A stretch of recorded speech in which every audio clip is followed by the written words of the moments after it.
नमस्कार, live city के net bulletin दिन भर बिहार में आपका स्वागत है। मैं रोहित वर्मा। बिहारी मजदूरों पर हिंसा मामले में जांच के लिए तमिलनाडु जाएगी टीम।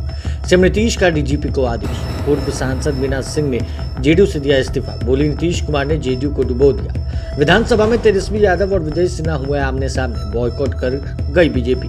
ललन सिंह ने अडानी मामले पर एससी के द्वारा बनाई गई जांच कमेटी का किया स्वागत। बोले मौन व्रत तोड़े मोदी सरकार। तमिलनाडु हिंसा पर बोली राबड़ी देवी, किसी बिहारी की पिटाई नहीं हुई। तेजस्वी यादव को बदनाम कर रही है बीजेपी। सम्राट चौधरी बोले चिराग पासवान से पार नहीं पा रही आरजेडी जेडीयू। बीजेपी को क्या हराएगी। बीजेपी विधायकों पर भड़के विधानसभा स्पीकर। बोले आचरण सुधारे वरना निष्कासित किया जाएगा। चिराग पासवान की अमित शाह से अपील। तमिलनाडु ने बिहारियों को अत्याचार से बचाया। होली को लेकर बिहार पुलिस सख्त, अर्धसैनिक बल भी हो गए तैनात। खगड़िया में बाहुबली अपराधी की हुई हत्या। बाइक से आए बदमाशों ने गोली से किया छल। अब खबरें विस्तार से।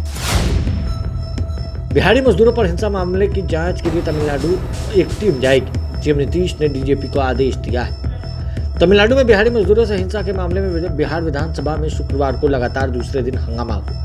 प्रश्नकाल शुरू होते ही विपक्षी दल बीजेपी ने यह मुद्दा उठाया और सरकार से जवाब मांगा। नेता प्रतिपक्ष सेना ने कहा कि तमिलनाडु में हिंसक में 12 मजदूरों की मौत हो चुकी है। वहां के डीजीपी गलत बयान दे रहे हैं। नीतीश सरकार वहां स्पेशल टीम भेजकर सभी को सुरक्षित कर ले आए, मगर मामला झूठा निकला तो हम माफी मांगेंगे। जिसके बाद नीतीश कुमार ने स्पेशल टीम भेजे जाने की आग्रह को स्वीकारते हुए डीजीपी को बुलाकर निर्देश दिया कि एक टीम गठित कर तमिलनाडु भेजी जाए। पूर्व सांसद मीना सिंह ने जेडीयू से दिया इस्तीफा। बोली नीतीश कुमार ने जेडीयू को डुबो दिया। आरा के पूर्व सांसद मीना सिंह ने जेडीयू के प्राथमिक सदस्यता से इस्तीफा दे दिया है। जेडीयू के प्रदेश अध्यक्ष को लिखे पत्र में पूर्व सांसद ने कहा कि मैं जनता दल यूनाइटेड की प्राथमिक सदस्यता से त्याग पत्र देती। हालांकि उन्होंने इस्तीफा क्यों दिया है इसका वर्णन नहीं किया है। बता दें कि मीना सिंह के अलावे कई अन्य नेताओं ने भी इस्तीफा दिया है। जेडीयू से इस्तीफा देने के बाद पूर्व सांसद मीना सिंह ने आरोप लगाया है कि उन्होंने पार्टी को मजबूत बनाने में ईमानदारी से पूरा योगदान किया था। जहां भी पार्टी को जिस तरह से जरूरत पड़ी वो मजबूती से खड़ी रही, लेकिन पार्टी लगातार उनको नजरअंदाज करती रही। उन्होंने कहा कि जब से बिहार में महागठबंधन की सरकार बनी है, जंगल राज साफ रिटर्न दिखाई दे रहा है, लेकिन नीतीश कुमार को कोई फिक्र नहीं है। उन्होंने कहा कि सबसे सुखद पल तो वो रहा जब नीतीश कुमार तेजस्वी यादव को अपना उत्तराधिकारी घोषित कर दिए थे। विधानसभा में तेजस्वी यादव और विजय सिन्हा हुए आमने सामने, बॉयकॉट कर गई बीजेपी। तमिलनाडु के नाम पर सामने आ रही वीडियो को बिहार के डिप्टी सीएम तेजस्वी यादव ने फर्जी बताया है। उन्होंने इसे बीजेपी की चाल बताई। डिप्टी सीएम तेजस्वी यादव ने तमिलनाडु में बिहारी मजदूरों की हत्या पर कहा कि इस तरह की कोई घटना नहीं है। तमिलनाडु पुलिस की ओर से पूरे मामले पर सफाई दी गई। जो वीडियो वायरल हो रहा है वो सब फर्जी है। वीडियो की सच्चाई पता किए बिना बीजेपी सांसद हंगामा कर रहा है, जिस पर नेता प्रतिपक्ष विजय कुमार सिन्हा ने तेजस्वी यादव को जवाब देते हुए कहा कि तमिलनाडु में बिहारी मजदूरों की हत्या हुई। जिस समय ये हो रहा था उस समय आप तमिलनाडु में थे, लेकिन पीड़ितों से नहीं मिली। इसके बाद तेजस्वी यादव और नेता प्रतिपक्ष विजय सिन्हा में तीखी नोकझोंक हुई। बीजेपी सदन से बॉयकॉट कर निकल गई। ललन सिंह ने अडानी मामले पर एससी की बनाई जांच कमेटी का किया स्वागत। बोले मौन व्रत तोड़े मोदी सरकार। अडानी मामले को लेकर जेडीयू के राष्ट्रीय अध्यक्ष ललन सिंह ने केंद्र पर सवाल उठाया। उन्होंने इस मामले पर सुप्रीम कोर्ट के जांच कमेटी बनाने का फैसला स्वागत किया है। उन्होंने सोशल मीडिया के आधिकारिक अकाउंट पर ट्वीट कर ये जानकारी दी कि ललन सिंह ने ट्वीट कर कहा 51,000 करोड़ के कॉर्पोरेट फ्रॉड पर भारत सरकार का मौन नहीं टूटा, लेकिन सर्वोच्च न्यायालय को सलाम जिसने हिडनबर्ग की रिपोर्ट के कारण देश के लाखों लोगों की सूद ली और जांच कमेटी कर न्योचित कदम उठाया। मोदी सरकार पर हमला करते हुए उन्होंने कहा कि केंद्र की सरकार अभी भी तो अपना मौन व्रत तोड़े और संसद की संयुक्त समिति से जांच कराने की अविलंब घोषणा करे।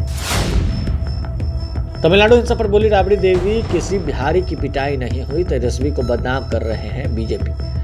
तमिलनाडु में बिहारी मजदूरों के साथ हिंसा को लेकर विधानसभा में लगातार दूसरे दिन भी खूब हंगामा हुआ है। इसी बीच बिहार विधान परिषद की कार्यवाही में भाग लेने पहुंचे राबड़ी देवी ने तमिलनाडु मामले पर कहा कि ऐसी कोई घटना नहीं हुई है। तमिलनाडु में बिहारी मजदूरों की पिटाई की बात सरासर गलत है।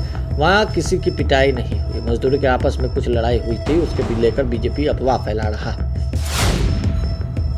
सम्राट चौधरी बोले चिराग पासवान से पार नहीं पा रही आरजेडी जेडीयू। बीजेपी को क्या हराएगी। नागालैंड में चिराग पासवान की पार्टी लोजपा रामविलास के जीत से बीजेपी में गदगद है। बिहार विधान परिषद के नेता प्रतिपक्ष सम्राट चौधरी ने कहा कि राजद जेडीयू ने मिलाकर नागालैंड में लोजपा रामविलास को नहीं हरा पाया। ये लोग बिहार में बीजेपी को क्या हरा पाएंगे। सम्राट चौधरी ने कहा कि 2024-25 में महागठबंधन का बिहार से पत्ता साफ होने वाला है।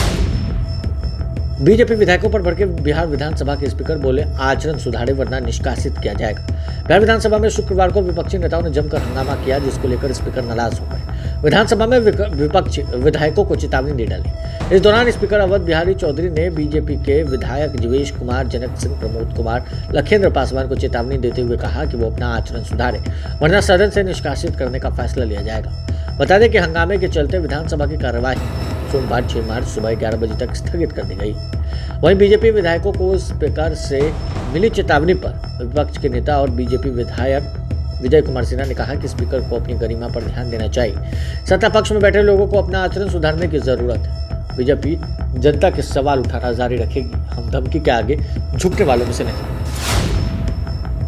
चिराग पासवान की अमित शाह से अपील, तमिलनाडु में बिहारियों को अत्याचार से बचाएं।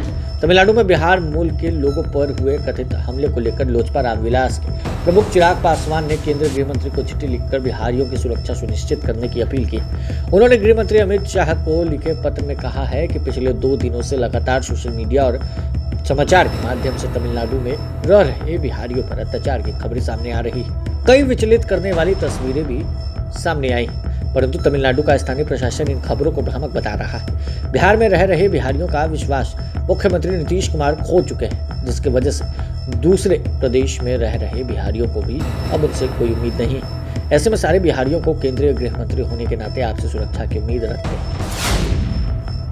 होली को लेकर बिहार पुलिस सख्त, अर्धसैनिक बल भी होंगे तैनात। बिहार में होली से पहले सुरक्षा को लेकर बिहार पुलिस मुख्यालय ने कमर कस ली। होली को लेकर बिहार पुलिस के अलावा अर्धसैनिक बल की कंपनियों को सुरक्षा के लिए तैनात किया जाएगा। बिहार के संवेदनशील जिलों में उनकी सुरक्षा के लिए लिहाजा से डिप्यूट किया जाएगा, जिसके लिए बिहार पुलिस मुख्यालय के द्वारा अर्धसैनिक बल की कंपनियों की भी मांग की गई। बिहार पुलिस मुख्यालय के एडीजी जितेंद्र सिंह ने कहा है कि होली के मद्देनजर संवेदनशील जिले जहां पर पहले घटना घटित हो चुकी है, वैसे स्थानों पर अतिरिक्त पुलिस बल की तैनाती होगी। बिहार में बाहुबली अपराधी की हो गई हत्या। बाइक से आए बदमाशों ने गोलियों से कर दी छलनी। खगड़िया में बाहुबली की छवि रखने वाले कुख्यात अपराधी ब्रजेश यादव की हत्या कर दी गई। हत्या की यह घटना गोकरी थाना क्षेत्र के सिसवा गांव की है, जहां बाइक से बदमाशों ने बाहुबली ब्रजेश यादव पर गोलियां बरसा दी, जिससे उनकी मौत हो गई। बताया जा रहा है कि ब्रजेश यादव पर हत्या, लूट, डकैती से 1 दर्जन से भी ज्यादा मामले। उसकी हत्या की खबरें सामने आने के बाद पुलिस महकमे में हल्का मच गया है। वहीं इलाके में सनसनी फैली है। दिन में बिहार में बस इतना ही। अगर आपने अब तक लाइव सीरीज को सब्सक्राइब नहीं किया है, जल्द से जल्द लाइव सीरीज को सब्सक्राइब कर ले। साथ ही साथ हमारे फेसबुक पेज को फॉलो करना, वीडियो को लाइक शेयर करना बिल्कुल भी ना भूलें।